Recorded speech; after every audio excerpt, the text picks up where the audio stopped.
Alright, buckle up, because John Steinbeck's Of Mice and Men is like a buddy road trip movie, but make it Depression-era tragic. We're talking dusty roads, busted dreams, and a whole lot of this is not gonna end well vibes. Chapters 1 and 2 set the stage for all the drama, giving us our main characters, their shaky ambitions, and some major red flags that scream, stay tuned, chaos is coming. The story kicks off with George and Lennie, our dynamic duo, wandering through the wilderness. Picture this, George is the short, scrappy leader type who's constantly big-braining his way through their tough lives. He's got big Eren Yeager energy, minus the Titan-destroying part. Then there's Lennie, his gigantic, innocent companion with the emotional depth of a child and the physical strength of a JoJo's Bizarre Adventure character. Lennie's the kind of guy who'd try to catch a Pokemon IRL, accidentally crush it, and then cry about it for days. He's all heart but zero impulse control, and George? Well, George has his hands full. The two of them are on the move because, surprise, surprise, Lennie messed things up again. Turns out, they got kicked out of their last job because Lennie couldn't resist touching a girl's dress. Not in a creepy way, he just thought it looked soft. Classic Lennie. But this innocent act led to some major misunderstanding, and now they're on the run like they've got a 5-star wanted level in GTA. So here they are, camping by a riverbank, trying to catch their breath before heading to a new job on a ranch. George is doing his best to keep it together, but you can tell he's this close to snapping. He's like the older brother who didn't sign up to babysit but ended up raising his sibling anyway. He keeps nagging Lennie, telling him to stop acting like a toddler in a giant's body. Meanwhile, Lennie is just sitting there, petting a dead mouse he found on the ground because it's soft and comforting. Yup, dude's out here vibing with roadkill. George, obviously grossed out, throws the mouse away, and Lennie sulks like a kid who just got his favorite toy confiscated. Despite the bickering, it's clear these two care about each other. George might rant about how much easier his life would be without Lennie, but deep down, he knows he'd be lost without him.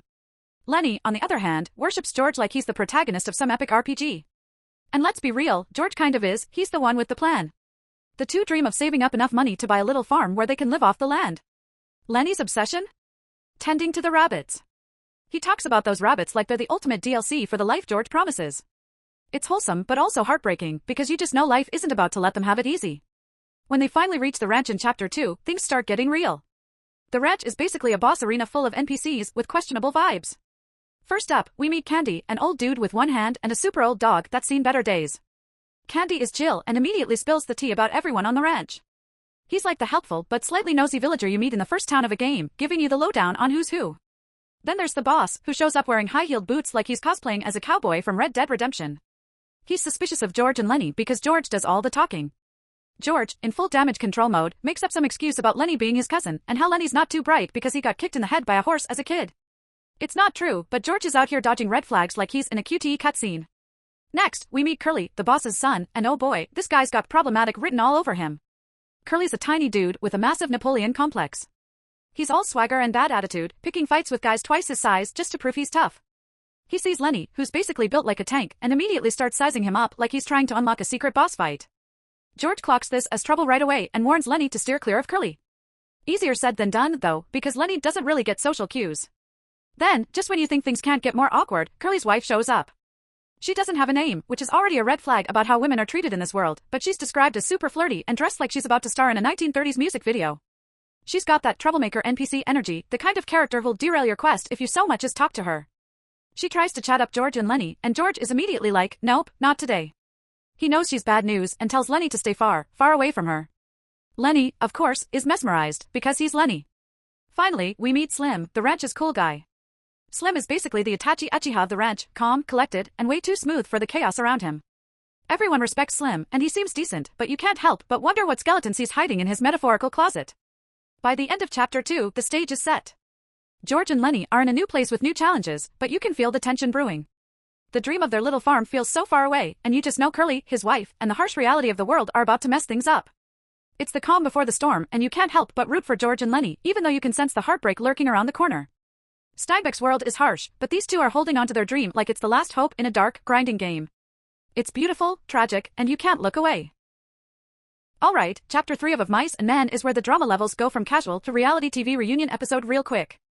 Steinbeck really puts the pedal to the metal on all the tension simmering at the ranch, so let me break it down in a way that keeps it fun but doesn't skimp on the feels. Think of this chapter as the mid-season finale where everyone's secrets start spilling and things get way too intense for comfort. So, it all kicks off with George and Slim hanging out in the bunkhouse, having a chat. Slim, who's basically the chillest guy in the whole book, is like, hey, what's the deal with you and Lennie? And George, probably because Slim radiates non-judgy vibes, starts opening up about their history. He talks about how he used to mess with Lennie for fun, like making him do dumb stuff just because he didn't know better. But then there was this one time Lennie almost drowned because of George's antics, and George felt like the worst human being ever. So, from that point on, George decided to look out for Lennie instead of treating him like a walking punchline. George also spills the tea about why they had to leave their last job in weed. Turns out, Lennie got obsessed with a girl's red dress because, you know, he loves soft things. When he tried to touch it, she freaked out and started screaming, and Lennie panicked and wouldn't let go. George barely managed to get them out of there before a mob came after them, pitchforks and torches style.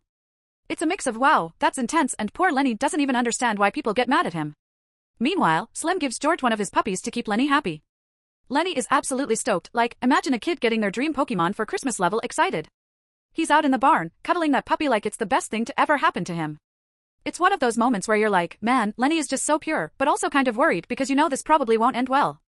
Then Carlson shows up and starts complaining about Candy's old dog. And when I say old, I mean this dog is like the grandpa of all dogs, blind, toothless, and barely moving. Carlson is all, yo, this dog smells like a dumpster fire. You should put him out of his misery. Candy, who's had the dog forever, is super reluctant. You can tell this dog is more than just a pet, it's basically his only friend. Slim backs Carlson up, though, saying it'd be more humane to shoot the dog, and Candy eventually agrees, though it's clear it's breaking his heart. Carlson takes the dog outside, and the whole bunkhouse goes dead silent, like that super awkward moment in a group chat when someone gets roasted too hard. Everyone just sits there, waiting for the inevitable gunshot. When it finally happens, Candy turns away, and you can practically feel his soul shatter. It's one of those moments where Steinbeck's like, in case you forgot, life sucks sometimes. But before you get too bogged down in the sadness, the mood shifts. Curley barges in, acting all hot-headed as usual. He's looking for his wife, who, spoiler alert, is not where she's supposed to be. Everyone kind of rolls their eyes because this dude is the living embodiment of small man syndrome. It's clear Curley's wife is out there doing her thing, and by her thing, I mean flirting with anyone who isn't her husband. Things escalate when Curley starts picking on Lennie. Lennie's just sitting there, minding his business, thinking about rabbits or puppies or something wholesome, and Curley decides he's an easy target. Curley starts swinging on Lennie, full-on anime villain mode, and poor Lennie doesn't even fight back at first. George is yelling at Lennie to defend himself, and finally, Lennie snaps, literally. He grabs Curley's hand and crushes it like it's made of potato chips. It's gruesome, but also kind of satisfying because, let's be real, Curley had it coming. Slim steps in like the boss he is and handles the situation. He's like, Curley, you're gonna tell everyone this was an accident, or I'm gonna spill about how you started the fight and got wrecked by a guy who wasn't even trying. Curley, humiliated and hurting, agrees because he knows Slim isn't someone you mess with. The chapter ends with Lennie freaking out a little, worried that George is going to be mad at him for the whole accidentally destroying Curley's hand thing. George reassures him, saying it wasn't his fault and that they're still on track to save up for their dream farm. Lennie calms down, but there's this underlying tension, like you can feel the cracks forming in their plan even though no one's saying it yet. And there you have it, Chapter 3 in all its messy, emotional glory. It's a wild ride of bonding, heartbreak, and just enough karmic justice to keep you going. Steinbeck doesn't pull any punches, and by the end, you're left wondering how much more this little crew can take before everything falls apart. Alright, so let me drop some hot tea about what goes down in chapters 4 through 6 of Mice and Men. It's like one of those slice-of-life anime that suddenly turns super dark, kinda like Attack on Titan but set on a dusty ranch with no titans, just a bunch of unlucky dreamers trying to catch a break. Anyway, we kick things off with Crooks, the black stable hand, who's chilling in his room, solo style. Crooks is like that one character who keeps to himself but spits straight facts when he talks. He's got this vibe like he's seen it all and is done with everyone's nonsense, mainly because life's dealt him the worst RNG possible. So, Lennie, our big himbo energy king, wanders into Crooks' space uninvited, like an NPC that ignores all boundaries. Crooks is all, yo, who gave you the right to step into my domain, but Lennie's too clueless to pick up on the hostility. Crooks starts off salty but realizes Lennie's not exactly the sharpest tool in the shed. He's like, alright, fine, whatever. Sit down, big guy. They start talking, and Crooks gets deep, spilling his inner thoughts like he's monologuing in an indie film. He hits Lennie with the what if George just, like, didn't come back for you scenario, and Lennie immediately goes DEFCON 1. He's ready to throw hands, but Crooks is quick to backpedal, like, chill, dude, it's hypothetical. Things get more chaotic when Candy rolls in, and they're all chatting about the dream farm again, this magical place they've been hyping up like it's the latest season of Stranger Things. Crooks is feeling the FOMO and hesitantly asks if he could join them. Just when you think the squad is forming, Curley's wife crashes the party. This girl is trouble incarnate, like that one character in every RPG who exists solely to stir the pot. She's bored and looking for drama, which she finds real quick. She starts roasting everyone in the room like it's a comedy roast special. Crooks tries to stand up for himself, but Curley's wife cuts him down with some seriously cruel lines. It's like a boss battle he wasn't equipped for, and by the end of it, Crooks retreats back into his shell. You can tell he's done hoping for anything better. Fast forward to chapter 5, and we're back in the barn. Lennie's there with his new BFF, a dead puppy. Yeah, he accidentally killed it, which is peak Lennie behavior, unintentionally destructive. He's freaking out, spiraling about how George is going to yeet him off the dream farm plan for this. While he's mid-panic, Curly's wife rolls up. She's all, "Hey there, big guy, why so down?" Lennie tries to dodge her, but she's persistent, vibing like she's the final temptation in some moral decision-making game. Curly's wife opens up about her tragic backstory, dropping hints that she's just as trapped as everyone else on this dusty ranch. She's like, "I could have been a star, but instead, I'm stuck here married to that walking Napoleon complex, Curley." For a second, you almost feel bad for her, but then she makes the fatal mistake of letting Lennie touch her hair. It starts fine, but Lennie, being Lennie, doesn't know his own strength. She freaks out, which freaks him out, and in the chaos, he accidentally kills her. It's bad, like, oh no, oh no, oh no, oh no bad. Lennie realizes he's mega screwed, so he bolts to the riverbank where George told him to hide if things ever went south. Meanwhile, Candy discovers Curly's wife's body and alerts the others. The ranch crew immediately gears up for a manhunt, led by Curly, who's itching for revenge. George knows this is endgame level bad and tries to figure out a way to save Lennie, but the options are looking slimmer than a respawn timer. Now we're in Chapter 6, the final stretch. Lennie's hiding out by the river, doing his best impression of a guilt-ridden fugitive. He's hallucinating, seeing visions of his Aunt Clara and a giant rabbit, both of which roast him for screwing everything up. It's like the ultimate mental boss battle, and Lennie's clearly losing.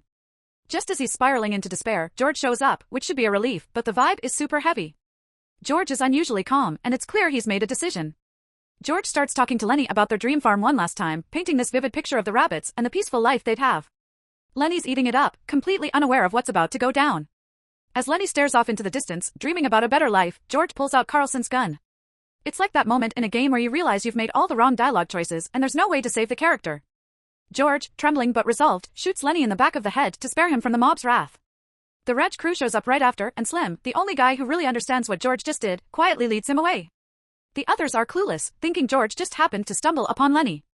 It's this gut-wrenching ending that leaves you staring at the credits screen, questioning everything. George is left with nothing, no dream, no Lennie, no hope. It's bleak, but that's Steinbeck for you. He's out here serving existential dread like it's a daily special. And that's it. The whole story is this tragic loop of broken dreams and harsh realities, like trying to beat an impossible level in Dark Souls. Everyone in this tale is chasing something, freedom, companionship, a better life, but life keeps hitting them with critical failures. Crooks is stuck in isolation, Candy's dream is shattered, and George loses his best friend. Even Curly's wife, who seemed so manipulative, was really just another lost soul trying to escape her crappy reality. In the end, it's all about how fragile dreams are and how the world just doesn't care about your plans. It's deep, it's sad, and it hits harder than a one-piece flashback. Steinbeck didn't come to play, he came to remind us how brutal life can be. So yeah, that's the vibe. Heavy stuff, but worth the read if you're ready for an emotional roller coaster.